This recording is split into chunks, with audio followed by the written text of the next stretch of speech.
Hi boys and girls, and welcome to the last day of story time for this week. And we're up to the last chapter of our story called The Boy with the Loaves and Fishes.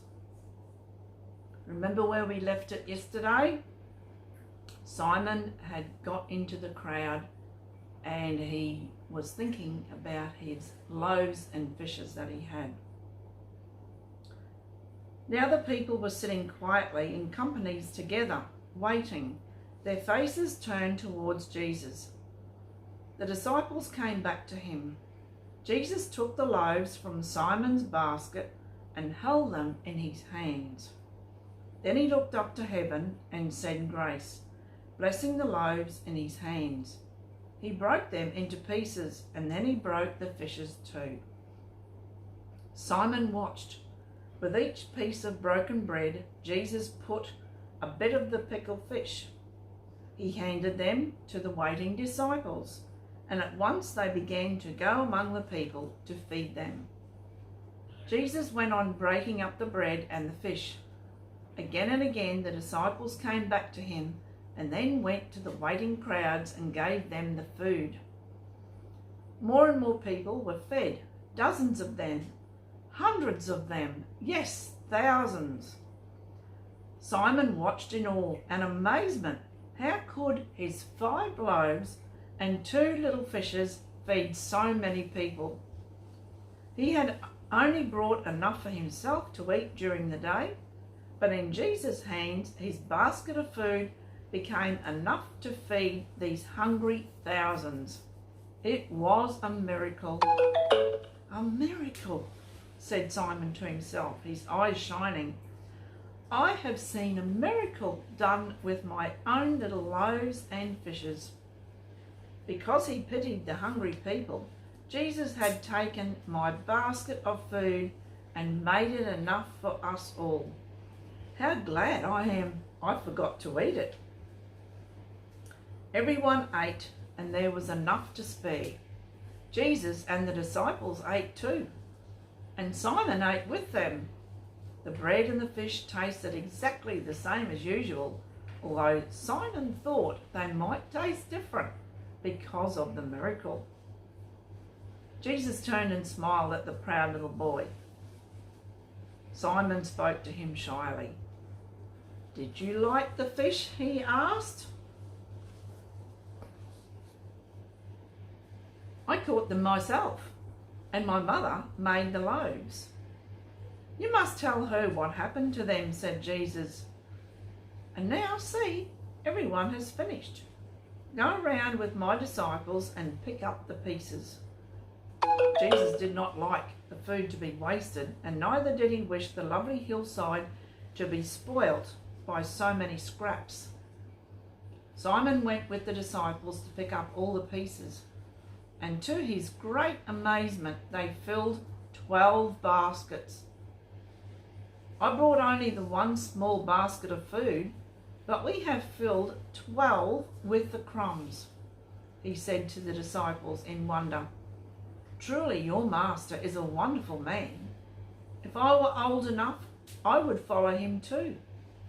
I have seen how good and kind he is, and I wish I could be one of his disciples like you. Now the sun was very low. Jesus called the disciples to him. Go down into the boat, he said. Do not wait for me. I will send away the people to their homes. The disciples did not want to leave Jesus behind, but they obeyed his word. They went down to the boat that rocked on the water far below. Then Jesus sent the great crowds away. It would soon be dark, and they had a long way to go. They had been fed, but they were tired, and they must get home before the small children fell asleep on the way. So Jesus said goodbye to them himself, and in the little companies, the people turned to go over the hills to their homes. They talked excitedly of all that had happened. What a wonderful man Jesus was.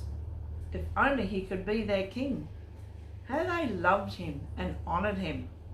Surely never had there been such a man in the world before. Talking in this way, the crowds left the quiet hillside. Simon stood watching them, wondering suddenly where James was. He had forgotten all about James.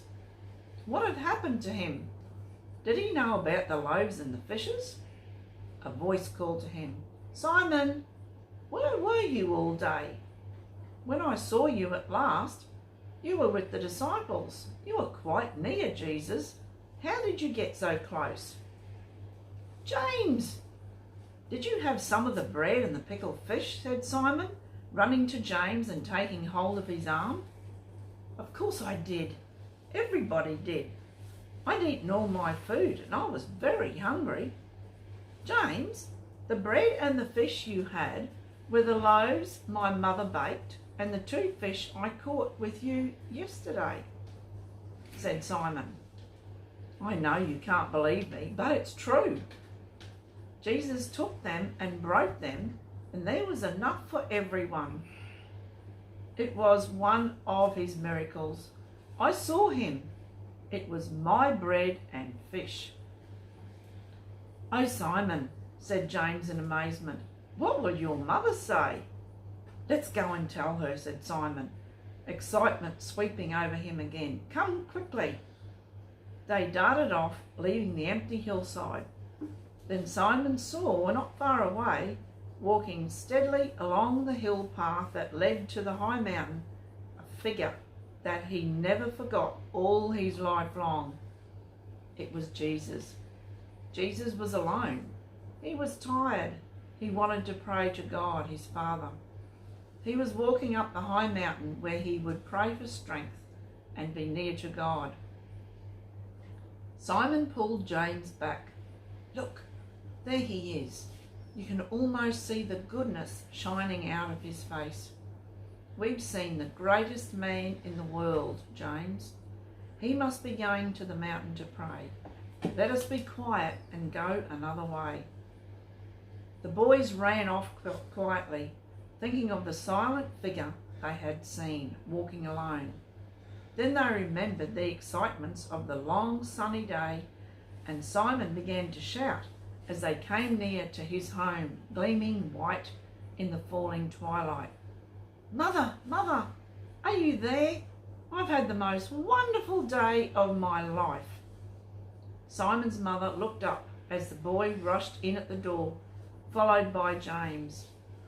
"Mother, Jesus did many miracles today, but do you know which was the biggest one he did?